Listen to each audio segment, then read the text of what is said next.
Fala pessoal, tudo bem? Estamos aqui para mais um episódio do Deu Liga, episódio 13 da temporada 1, porque o Deu Liga ele vai ter várias temporadas, ele vai ter 10, 15, 20 temporadas. Nossos netos vão estar participando do Deu Liga, não é, Pedro Pedrucci? Pois é, Léo, depois do último, né, que eu pensei que nunca ia acabar, eu acho que sim, dá pro Deu Liga ir pra sempre, né? Agora com um certo limite de horário também. Exato. Passou pelo teste, né, Valtinho? Passamos pelo teste, do foi ao muito vivo, legal. muito longo. Longo, ao vivo, foi bacana, com baita audiência. Agradecer a isso aí. quem nos acompanhou ao vivo pelo YouTube, quem ouviu depois no Spotify. Seguimos em frente por mais. 2 horas e 45 minutos. Olha, eu gosto de falar. É bom. Mas foi legal, foi um baita... Acho que foi a prova de maioridade do Deu Liga, né? O Deu Liga é como o personagem de hoje, que com 16 anos já era tratado como um fenômeno, com 18 já foi campeão pelo Ajax, estreou pelo Ajax. Marco Van Basten está completando 60 anos nessa semana. Semana passada ele completou 60. Dia 31? Isso. Que dia é hoje? Hoje 31 nós estamos de outubro. gravando em 5 de novembro. 5 de novembro, então semana passada. 60 anos, a nova geração, a geração que já pegou o videogame de alta definição, a geração PlayStation, e nada que não é rótulo, tá? Mas a geração do PlayStation e do Xbox não sabe com quem tá lidando. Marco Van Basten, diz um centroavante aí, que tu acha top hoje. Hoje é o Haaland. Não Van Basten batia na bola melhor que o Haaland, tinha mais habilidade que o Haaland. tinha mais gols que o Haaland, mais cabeceio que o Haaland, mais qualidade que o Haaland, mais virtude que o Haaland. O Van Basten, vamos lá, o Van Basten surge ali na virada pro mundo, que naquela época, no final dos anos 80, não chegavam tantas informações assim da Liga da Eredivisie. Hoje a gente vê a Eredivisie na ESPN, né, quem tem coragem. Mas o Van Basten chega pro mundo quando ele desembarca no Milan e começa a fazer gols. E, vamos lá, eu tinha 20 anos.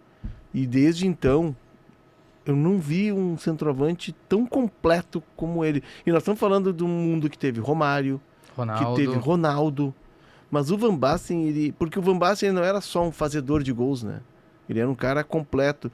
Então, assim, quem não viu, primeiro ouça o Deu Liga aqui e corra nas plataformas de vídeo para buscar imagens desse cara, que fazia gol de tudo quanto é jeito. E a gente vai falar isso mais adiante, Léo. Mas hoje em dia eu acho que se supervalorizam os números, né? E tu olha para os números do Van Basten, eles não são na quantidade de um Messi, de um Cristiano Ronaldo, até de um Ronaldo, de um Romário, que nas contas dele chegou a 1000 gols, mas que tem artilharias, bolas de ouro, chuteira de ouro, enfim, conquistou tudo que era possível no mundo do futebol, mas só não tem números tão estratosféricos porque a carreira dele se encerrou muito cedo. E o que fica pra anos. mim, Léo, do Van Basten, quando eu comecei a ouvir o Van Basten, porque eu sou de 92, ele para de jogar em 93, né? Ele tenta até voltar, mas o último jogo é em 93. Então, de ouvir muito meu pai falar do Van Basten, porque ele sim pegou essa era do futebol italiano do final dos anos 80 e início dos anos 90, com transmissões aqui para o Brasil, vendo o Milan dos holandeses, e de ouvir ele falar, e até de eu ser criança e a gente jogando bola e fazer o gol do Van Basten, que é o gol que ele faz na final da Euro de 88. Contra a União Soviética. Um voleio, assim, quase impossível, sem ângulo. Né? É um gol impossível, né? Sem ângulo. Da gente brincar, do meu pai canhoto, cruzar da esquerda, como não me lembro quem é que cruza essa bola pro Van Basten, e de eu tentar fazer o gol do Van Basten. Essa é a memória que eu tenho de infância, inclusive, compartilhada pelo meu pai que acompanhou isso. E aí depois já o Van Basten treinador, que se estressa com o Van Nistelrooy, que era a minha referência do Manchester United, enfim. Mas começa aí, nessa memória de tentar fazer, como um gurizinho, o gol do Van Basten. Pois é, o Van Basten, podemos dizer que ele é o primeiro grande astro do futebol globalizado, porque nos anos 80 a gente teve a debandada ali da seleção de 82, todo mundo foi para a Itália. O Falcão foi o primeiro, em 80, mas aí Zico, Sócrates, Cerezo, Júnior, até o Luvanor foi, né? Até o Luvanor foi. Onde surgia um jogador, os italianos vinham e buscavam. E a gente tinha as transmissões na Band, aos domingos, do campeonato italiano, né? E a Band ela tem uma grande importância, né, nessa questão a Band tem uma cultura de jornalismo esportivo muito forte, muito graças ao Luciano do Vale. Mas aí passa esse período do Campeonato Italiano, eles seguem os jogos, mas nos anos 90 que a gente começa a ter um futebol mais global. né? A internet é de 95, né? Para Europa, Pra para os Europa. Estados Unidos, É. né? Para o Brasil uns 3 anos depois, mais ou menos. Eu me lembro em 1992, 93, eu trabalhava aqui já na Zero Hora, olha só. Tu já era nascido? 30 de novembro eu nasci, de 92. Talvez Eu tenha já chegado trabalhava antes. aqui. Espetáculo. E aí, uma colega minha chegou e disse assim, eu tava na internet. Né? Nossa, o que é isso, internet? E ela trouxe umas folhas, aquelas folhas de... Fax? Não, eram umas folhas de computador que tu printava, tu falava com alguém no computador, tu printava Sim. listras verdes e brancas. E essa eu tava conversando com meu cunhado que mora na França pela internet. Foi a primeira vez que eu ouvi falar de internet. Em 95, sim, aí né, tu começa a ter os primeiros portais e acessar informações. O Van Basten, pra mim, ele é o primeiro cara dessa era. Não só ele, o Gullit, o Rijkaard, o Ajax de 95, que passou uma temporada sem perder, chegou invicto, né, para enfrentar o Grêmio na final de 95. Mas esse cara, o Van Basten, ele é o primeiro dessa grande era globalizada que a gente está vivendo, essa era digital.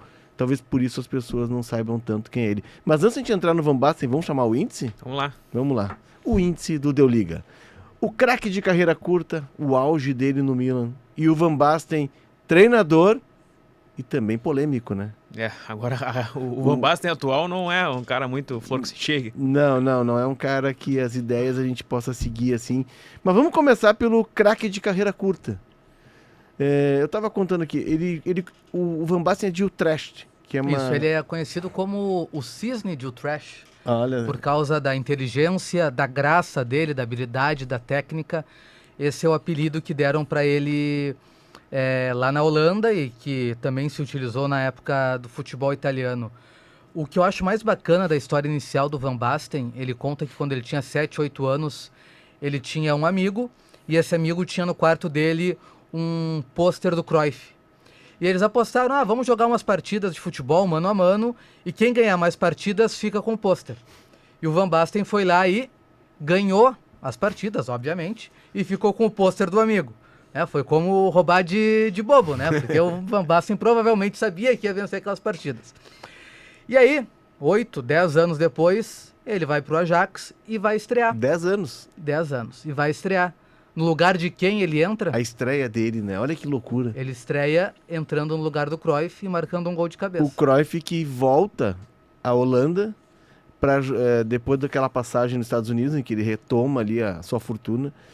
Não sei se eu contei aqui, mas o Cruyff, quando ele encerra a carreira, ele decide criar porcos.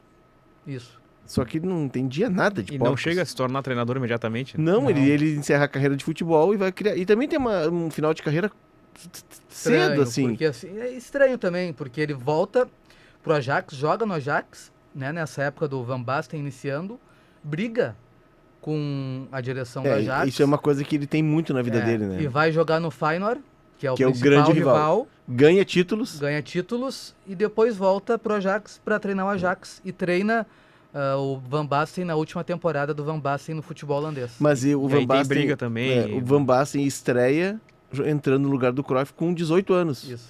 Porque o Van Basten começa no Utrecht, que é o clube... Se não me engano, o Utrecht é a região central da Holanda, né? Embora tudo deva ser central na Holanda, porque é muito pequeno. A gente chama de Holanda aqui, mas não é, né?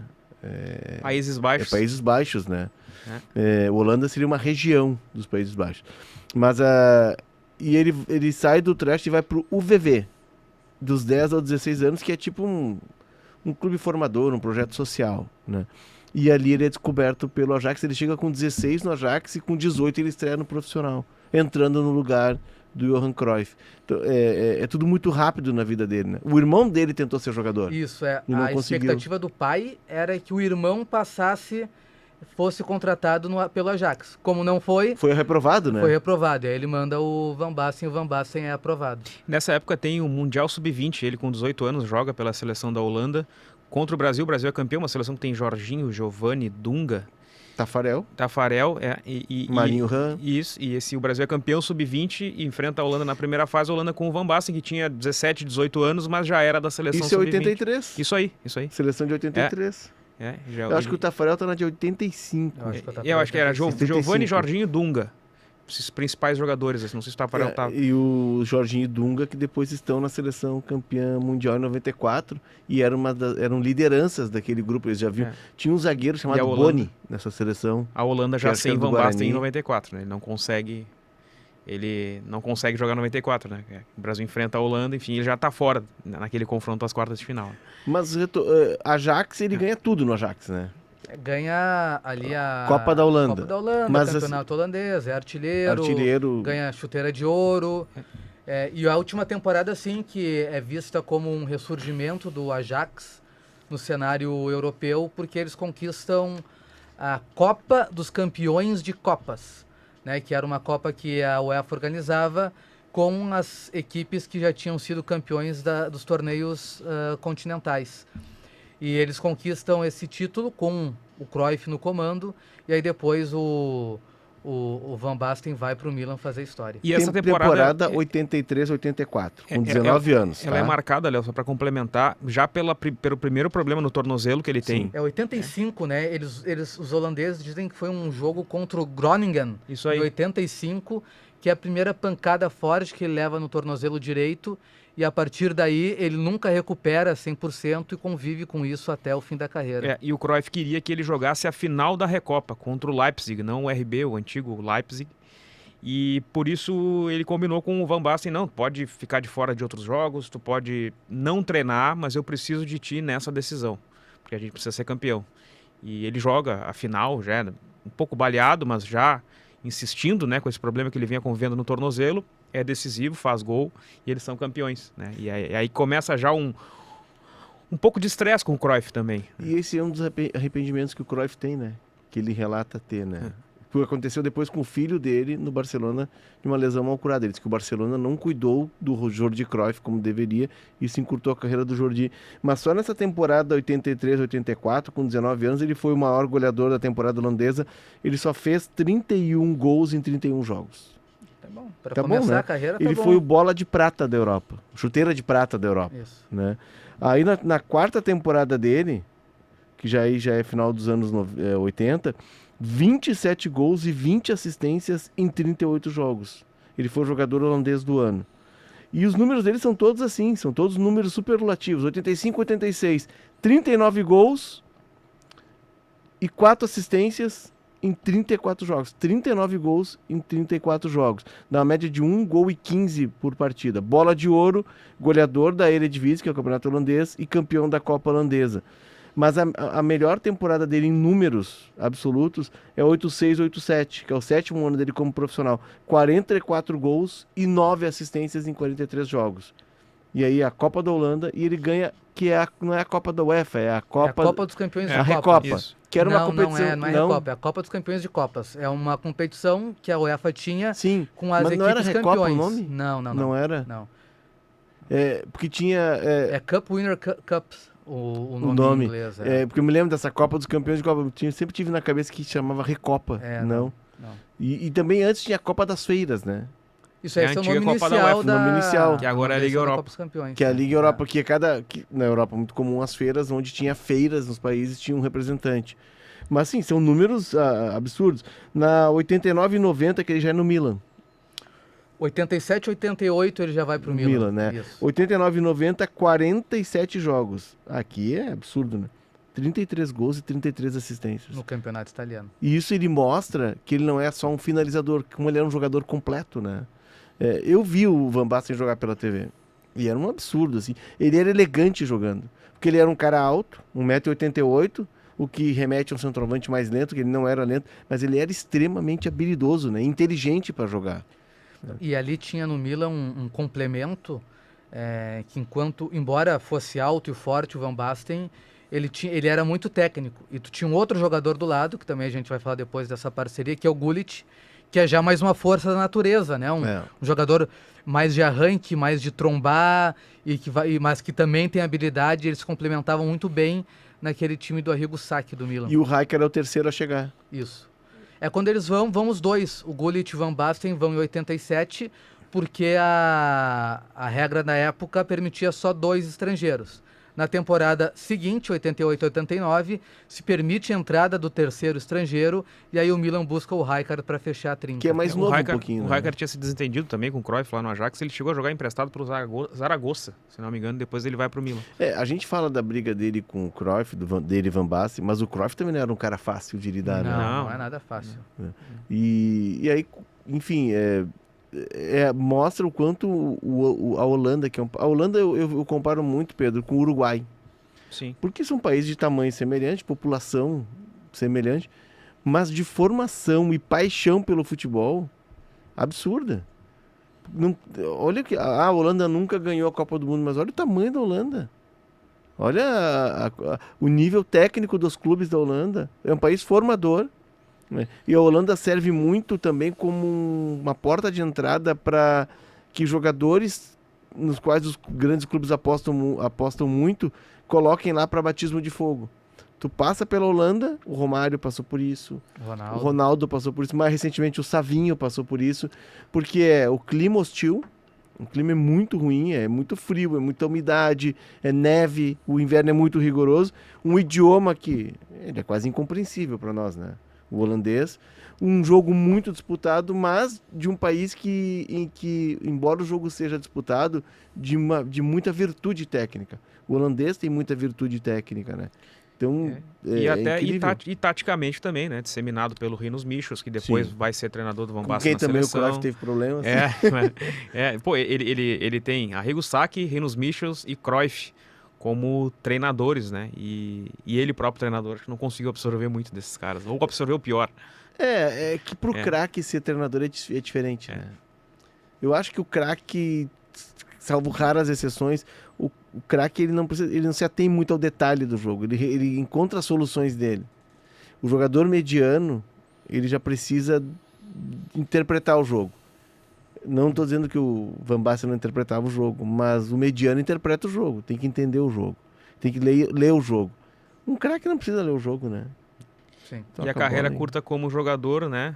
Termina por esses milhões de problemas que ele teve no tornozelo e talvez até problemas com os médicos também, né? Porque ele nunca conseguiu ter uma cirurgia bem sucedida que tenha deixado ele confortável para jogar. A medicina da época não era tão atualizada quanto hoje, né?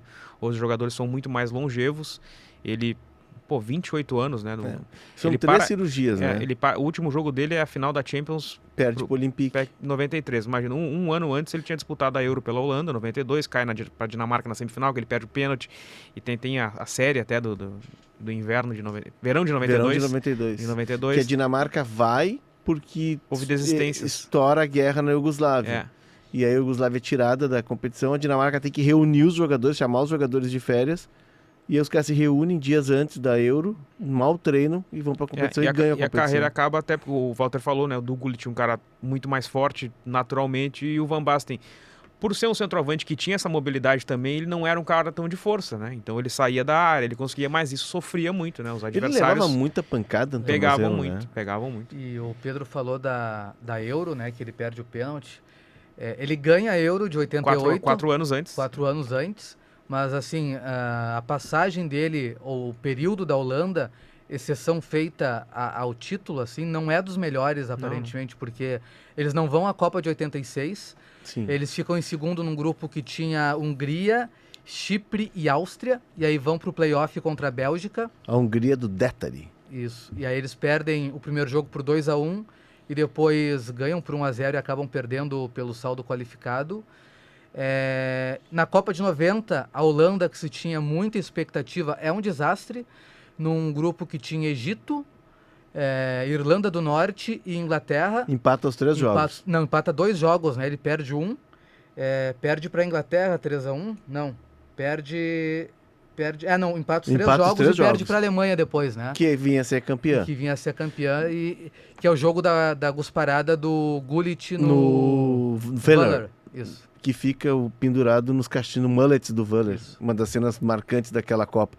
E a Euro de 88, que é 2 anos antes, aí que ele vence, que ele é o artilheiro com 5 gols, que ele é o craque daquela seleção. 5 gols, olha só. 3 gols na Inglaterra. Nas quartas de final, porque ele começa como reserva. Tinha um outro centroavante, Ainda mata que o treinador. o Gosman, né?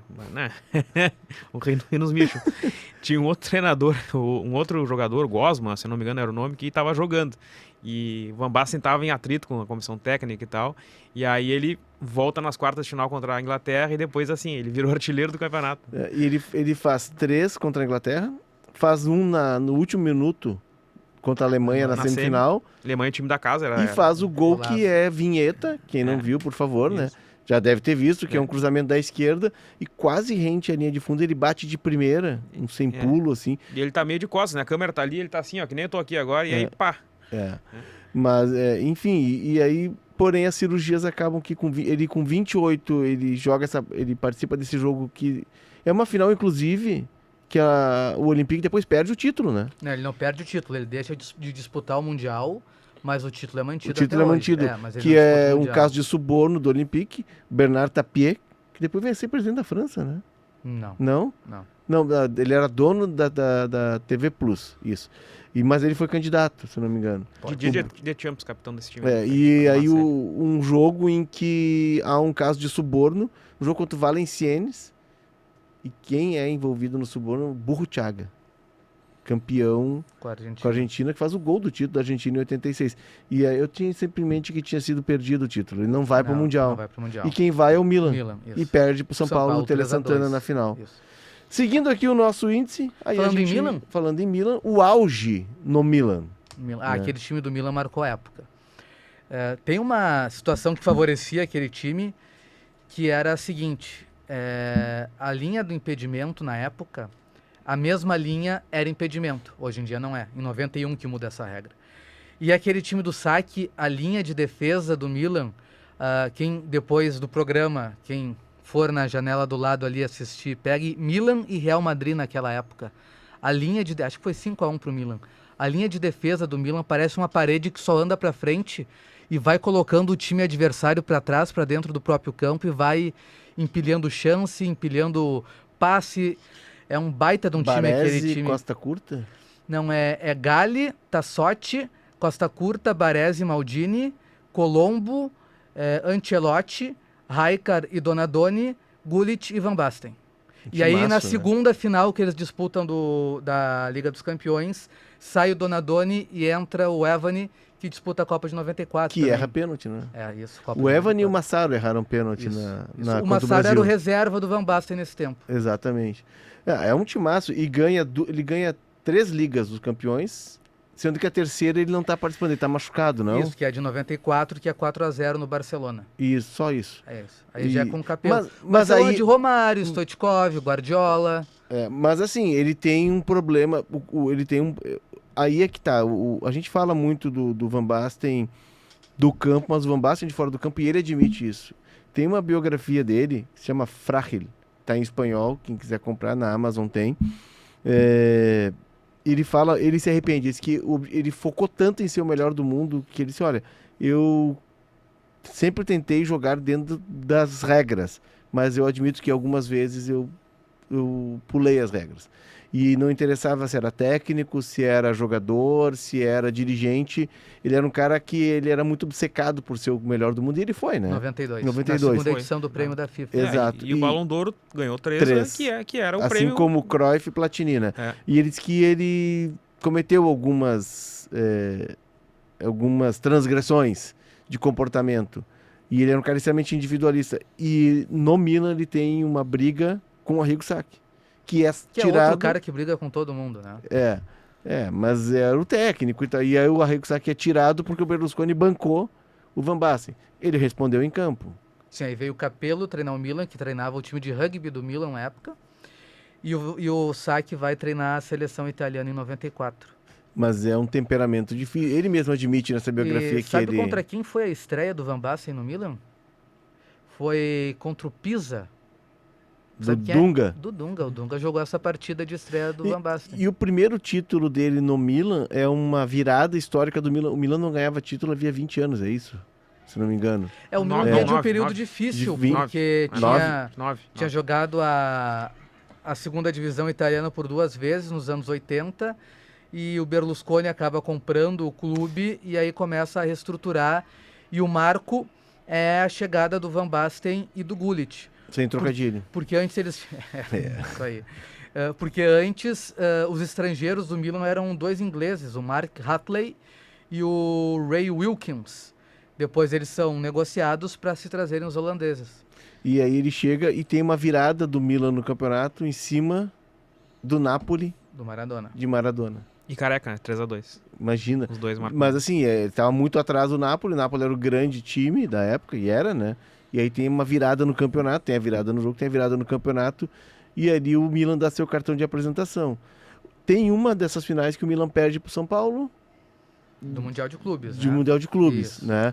Que é que ele não ganha o que é campeonato que ele não ganha o europeu. campeonato, que Isso. já seria então o quarto, entre aspas, digamos assim, o quarto título Sim. do período, porque ele Isso. ganha 3 e o que ele perde ele vai pro Pro Mundial. Né? E, enfim, é um dos grandes times, né, da história. A gente tá, o que o Valtinho fala da questão do impedimento, por isso que eu acho que é legal o futebol, porque o futebol ele vai se reempacotando, né? Ele vai pegando conceitos da história e vai trazendo e vai atualizando. O que o Hans Flick está fazendo no Barcelona agora é algo parecido. O Barcelona já provocou 99 impedimentos nos jogos, nesse começo de temporada do Campeonato Espanhol. Como eu disse, Linha né, altíssima em sincronia total, né? a regra daquela época facilitava a linha do impedimento, mas ao mesmo tempo ela dificultava que o time jogasse tão avançado, porque existia o recuo para o goleiro pegar a bola com a mão. Então muitos clubes, muitos times não faziam essa marcação mais adiantada, porque a bola chegava no zagueiro, se a marcação apertasse, tinha um goleiro para pegar com a mão. Então acabava sendo muitas vezes um jogo mais de ligação direta, de uma marcação mais recuada. Então, assim, por um lado a regra facilitava na questão do impedimento, mas a regra dificultava para quem tentava fazer um futebol mais agressivo na marcação. Esse Milan ficou 58 jogos sem perder, Ele foi campeão italiano invicto. invicto. 92-93, que é a temporada em que ele já começa a acusar as lesões e é uma das que ele menos joga, ele fez 22 jogos, 20 gols e 5 assistências. Era uma máquina, né? Era uma máquina de fazer gols. E como sofria tanto, imagina o sacrifício que era para estar em campo, né? Aí, Comentou até tornozelo, sobre né? transgressões, daqui a pouco algum tipo de injeção, enfim. Mas é dureza, O né? tornozelo. O joelho é a base de tudo, né, É, Valtinho? isso. O Mas o joelho tornozelo, sustenta tudo, dores mas no é, tornozelo, depois Mas é. depois disso, né? depois disso. Seguindo aqui no nosso índice, o Van Basten, treinador. Depois dele, ele encerra a carreira em 17 de agosto de 95. Oficialmente, né? Oficialmente. Oficialmente. Ele se opera na temporada 92-93, a terceira cirurgia. Tenta se recuperar para a Copa de 94, não consegue. Esse é um jogador que não fez gol em Copa do Mundo, hein? Não fez. O Milan, na verdade, pede que ele desista de disputar a Copa do Mundo para que não piore a situação que já era grave no tornozelo. Ele acata ou ele acaba não se recuperando, mas também acaba não retornando. E aí ele Enfim. encerra a carreira em 95. Uma Com festa 28 anos. uma festa no estado de San Siro, né? E assume o Ajax, o time sub-20 do Ajax, né? Depois de encerrar a carreira. Do Ajax ele vai direto para a seleção holandesa. Ele é muito criticado por isso, né? Na verdade, ele não. A federação é criticada pela primeira grande oportunidade dele no futebol profissional ser na seleção holandesa. Mas o trabalho dele não foi de todo ruim. Foram poucas derrotas, classificou para a Copa do Mundo. A Holanda, que tem ciclos assim de classifica, não classifica para Copas, mas ficou marcado muito pelas brigas, Sim. né? Com jogadores, Seedorf, Van Nistelrooy. Tudo gente de bom temperamento. Isso. O Seedorf a gente viu aqui Isso. no Brasil a passagem dele, né? Um cara de bom trato, né? Flexível. E O Seedorf queria mudar o hino do Botafogo, você viu? Não, queria mudar o hino, o ar-condicionado do ônibus. Não. Mas, e é incrível porque o Van Basten, a gente comentou, né, sobre todas as referências que ele teve por ter sido treinado por grandes caras e pensadores do futebol, mas ele recebeu uma geração holandesa de Van Nistelrooy. O ataque que ele pode montar na Copa do Mundo de 2006 e depois na Euro 2008, tem ali do meio para frente Robben, Kuyt, Van Persie, Van Nistelrooy, Sneijder, Van der Vaart. E tem a velha guarda que ainda tá jogando. Isso, Ryan Babel era a promessa Do Ajax? do Ajax não, do Liverpool? do Liverpool. O Ibrahim Afellay, que jogou no Barcelona também, era outro jogador que era promessa. Então ele tinha pro ataque muitas opções, E até pro meio, tinha De Jong, Van Bommel, na Copa a Batalha de Nuremberg, que é a eliminação para Portugal, nas oitavas de 2006, aquela pancadaria, o Philippe Cocu ainda joga, era o capitão do time, enfim. Mas aquela Copa de 2006, Portugal vence a partida, gol do Maniche, e termina, e aí tem uma cena clássica, tem duas cenas clássicas daquela Copa de jogadores que ficaram no banco de reservas e estão tristes. Uma é o Messi na eliminação da Argentina para a Alemanha, que ele não entra naquele jogo, ele está sentado no banco assim, desolado. E tem a do Van Nistelrooy, que também não entra nesse jogo. A Holanda na primeira fase enfrenta a Sérvia, a Argentina e Costa do Marfim, passa em segundo, a Argentina é a primeira na chave.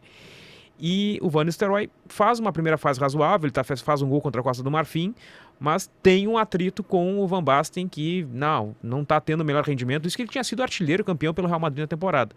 E vai para o banco. E aí o jogo contra Portugal, o ataque é Van Persie, Robben e o Kuyt como centroavante. E o Van Nistelrooy não entra no jogo. Entram outros jogadores, entra o Jimmy Floyd, Hasselbank, e não entra o Van Nistelrooy. Mas eles fazem as pazes para a Euro 2008.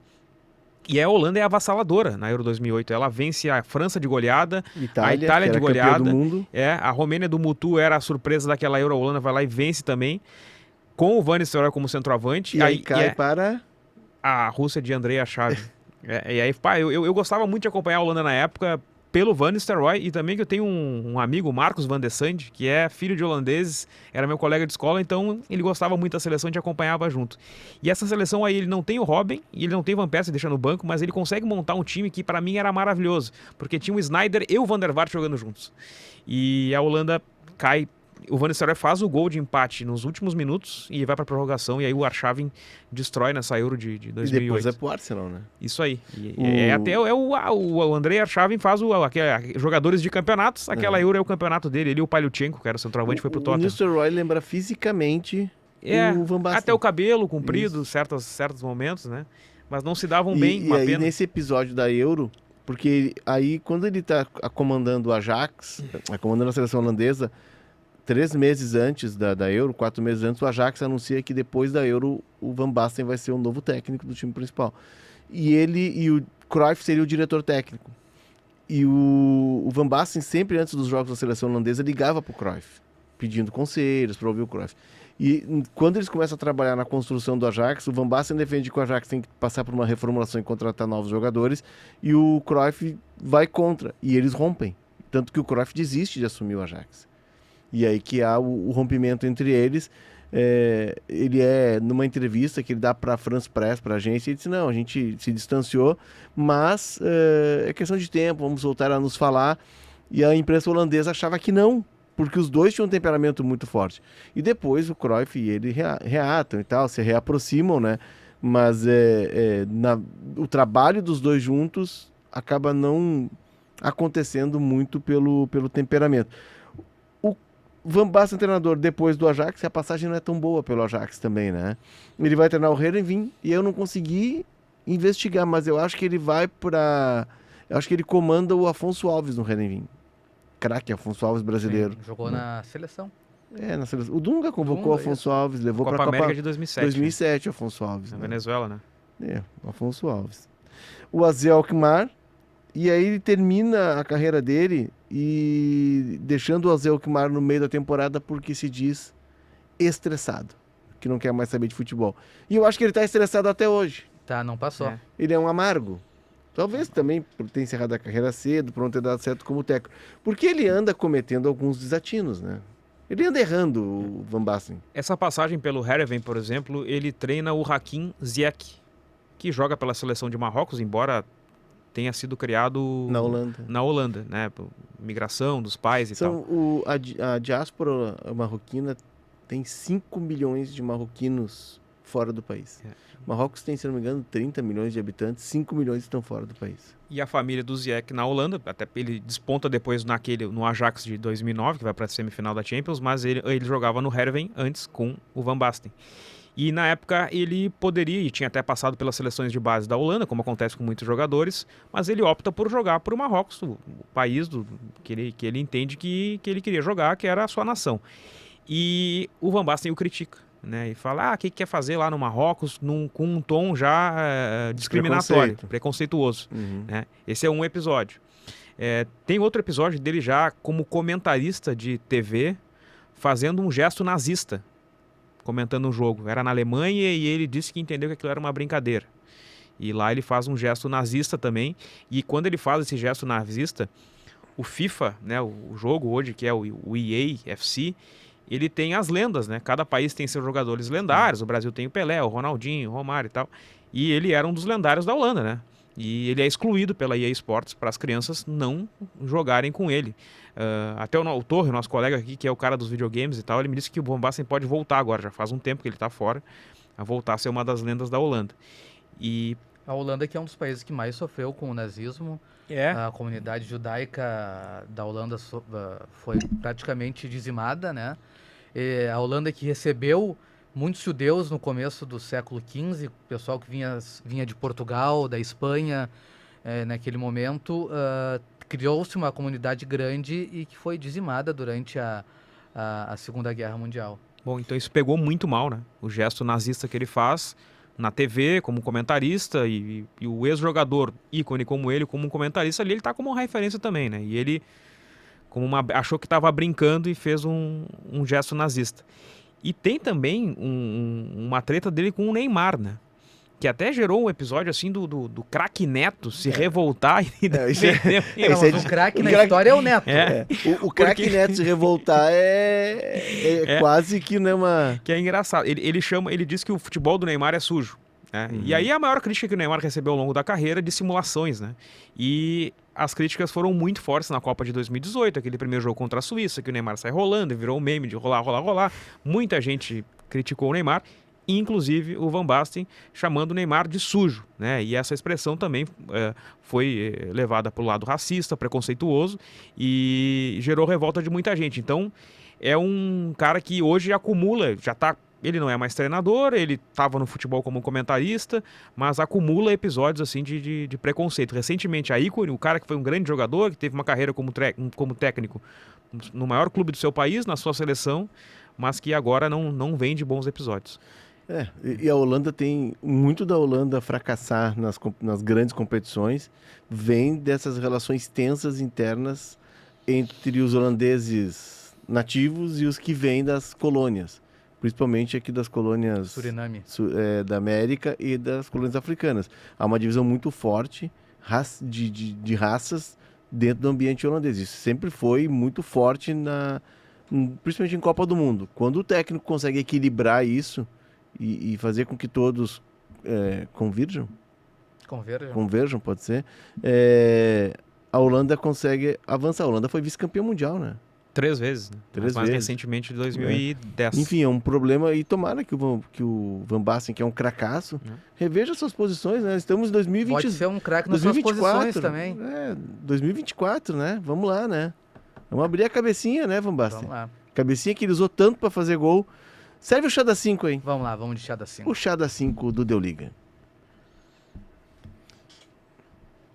Olha só que xícara linda que a gente está vendo aqui no YouTube. Aliás, quem está nos acompanhando no YouTube, que dê o seu likezinho, né? Que compartilhe. Crava o dedo. Ativa o sininho. Senta o dedo no like lá que a gente precisa da ajuda de vocês. Se for no Spotify, 5 estrelas. 5 estrelas, mínimo, né? Mínimo. Só não tem 6 estrelas no Spotify porque... Que é uma convenção do aplicativo. Mas eles já estão repensando depois do começo avassalador do Deu Liga. Mas cede o chá aí. Vamos falar sobre um cara que é importante para o Van Basten, é um cara importante para o futebol, que é o Cruyff. Nessa autobiografia dele, a última autobiografia dele, tem uma anterior, essa é uma segunda, que foi editada pela editora Grandiária, que é especializada em livros de futebol, que ele conta toda a sua trajetória no futebol e foca bastante, para mim, assim, nesse período pós-campo, né?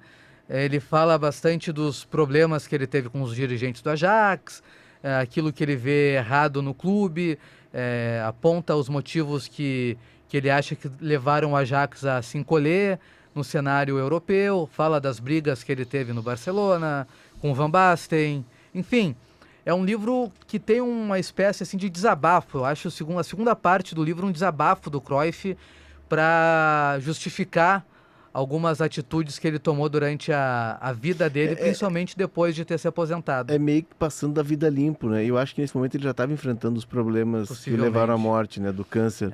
Eu acho que o livro, inclusive, foi lançado depois da morte dele, já pelo Jordi, enfim.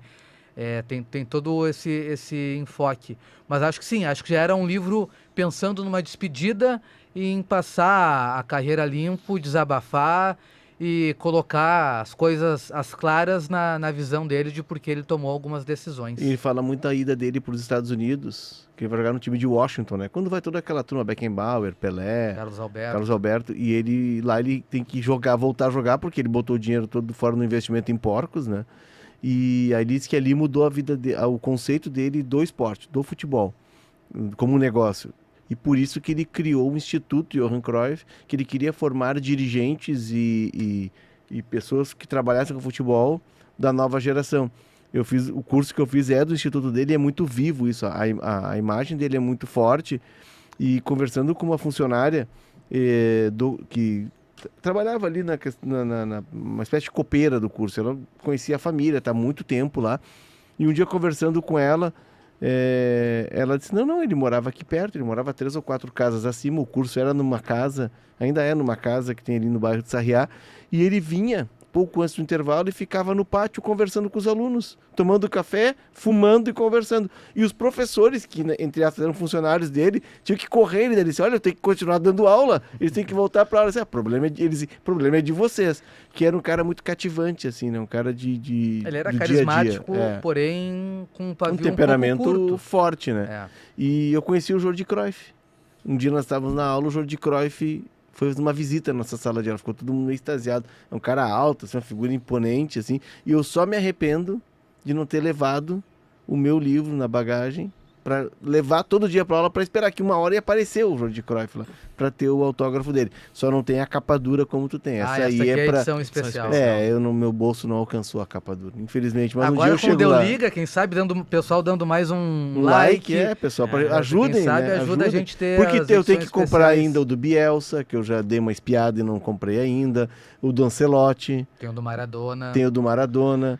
Enfim, eu tenho muitos livrinhos para comprar, então ajudem a gente. Tempo para ler também. Quem quiser patrocinar o Deu Liga também, a gente está aberto aí, vem. Uma livraria, uma casa de chá, uma agência de viagens, porque eu já sei qual é o próximo assunto. Já sabe? Já. Qual é? Chama então, Vou chamar então.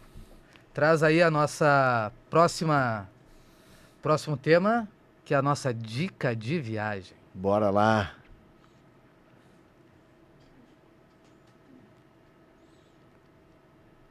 E viajar é bom, né? É bom. E para Amsterdã também. Amsterdã é espetacular. É muito legal. E a dica que a gente traz é Amsterdã. Eu tive lá no ano passado, uma viagem rápida, mas uma viagem direcionada para conhecer espaços esportivos. E um dos lugares... Foi na Amsterdã Arena? Fui. Amsterdã Arena. Amsterdã é sensacional. A impressão que tem quando chega a Amsterdã é que Amsterdã é a casa da tua avó, com cortininha arrumadinha, limpinha, tapetinho. Ela está sempre pronta para receber visita, né? Tem vários... O centro de Amsterdã, o centro histórico, é sensacional, com aquelas vielas, com aquelas ruas. A estação de trem central de Amsterdã... O legal é chegar de trem, porque chega já no centro da cidade. Chega no centro da cidade. É uma cidade pequena, né? Uma cidade grande, tanto que a Amsterdã Arena ela era fora da cidade, quando foi inaugurada em 95. Hoje ela está conectada na cidade. Os canais, passear pelos canais. Dá para fazer passeio de cruzeiro pelos canais, visitar a casa da Anne Frank, que é também. Um ponto, já que a gente falou da questão dos nazistas, dos judeus, tem a casa da Anne Frank. Pertinho ali da casa da Anne Frank, dá para tomar o chá das 5, comendo o apple strudel, no Winkel 43. Fica umas 2 quadras depois da casa da Anne Frank ali, dá assim, ó, de querer não sair mais de dentro daquele lugar. E tem também a fábrica da Heineken. Tem, quem gosta de espetacular. cerveja. Eu fiz o tour da Heineken, espetacular. E no final do tour, tu consegue tomar 2 long necks. Deu até mais. Deu até mais. Interessante, então. Deu mais do que 2. Mas é espetacular. Mas também é uma cidade rica em museus, né? Muitos. O museu principal da cidade tem obras do Rembrandt, tem o museu do Van Gogh. Quem gosta de um estilo de museu mais divertido, tem o Madame Tussauds, que é aquele museu que tem de cera, né? Que é bem divertido também. Então, a Amsterdã tem Não, dá pra muitos passar, é uma cidade pequena, tu atrativos. consegue te locomover muito bem, o metrô Questão funciona muito bem. das bicicletas, né? Tradicional. Eles andam, isso me Essa chamou a parte do atenção. centro dá pra fazer toda a pé também. Toda a pé. A principal avenida ali, que eu não me lembro, não vou me lembrar o nome, tu faz toda a pé. Mas a parte das bicicletas é algo impactante, assim, porque tu chega nas esquinas, tem bicicletas empilhadas, Tem centenas. mais chance de ser atropelado por uma bicicleta do que por um carro lá. Só que eles andam. Eu peguei um dia, eu cheguei numa segunda. E tava muito frio, não tava chovendo, mas um céu cinza e frio. Porque a Amsterdã tem um grande problema no inverno, a falta de sol. Os estrangeiros que vão morar lá, a recomendação que eles recebem é pastilhas de vitamina D para poder repor, porque não tem sol. E quando chove, eu peguei um dia de chuva, eles andam de bicicleta de guarda-chuva. É o meio de transporte oficial da cidade. E aí, na Amsterdã Arena, que era fora da cidade, hoje ela está conectada, o metrô chega lá, tem uma estação do lado do estádio, e aquela região no entorno do estádio, além de estar habitada, ela é um centro comercial e gastronômico muito, muito forte, assim. Inclusive o Ajax... Arena, eu não sei se é o primeiro É o ou primeiro. um dos primeiros com É o teto primeiro. retrátil. É o primeiro, com teto retrátil. Modelo Arena. O primeiro modelo Arena. O Amsterdã Arena é a mãe de todos os estádios que vieram depois. Todo mundo copiou o modelo. Ainda hoje é um estádio muito conservado. Produz 95% Esse é outro ponto da Holanda, né? É um país que busca sustentabilidade energética com obsessão. 95% da energia produzida pela Amsterdã Arena usada pela Amsterdã Arena, produzida por ela. E eles têm um projeto em 2 anos de ser 100% e de iluminar e abastecer de energia todo o bairro. É uma outra pegada. E aí tu vai conhecer o estádio por dentro, tem a loja oficial do Ajax, que é muito legal, a história do Ajax, o museu do Ajax é muito legal, o vestiário e o estádio, assim, estádio de 95, mas extremamente bem cuidado e atual. E olha só, numa cidade que não tem sol no inverno, o estádio é coberto. E adivinha o que tem lá? Grama verde e plana, sem buracos. A bola rola com qualidade. Lá eles conseguem. Agora, sabe o que não dá pra fazer em Amsterdã?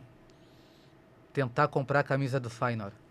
Eu fui pra Amsterdã e eu acho a camisa do Feyenoord lindíssima mas e não queria lá. comprar. Eles simplesmente não vendem. Eu entrei em todas as lojas de esporte que eu encontrei na minha frente e eles não vendem. Aí é no Não, The Kuip aqui em nós Rotterdam. No tour que a gente fez no estádio, o funcionário do Ajax, ele mostrou o vestiário do visitante. Por exemplo, isso é uma coisa comum na Europa.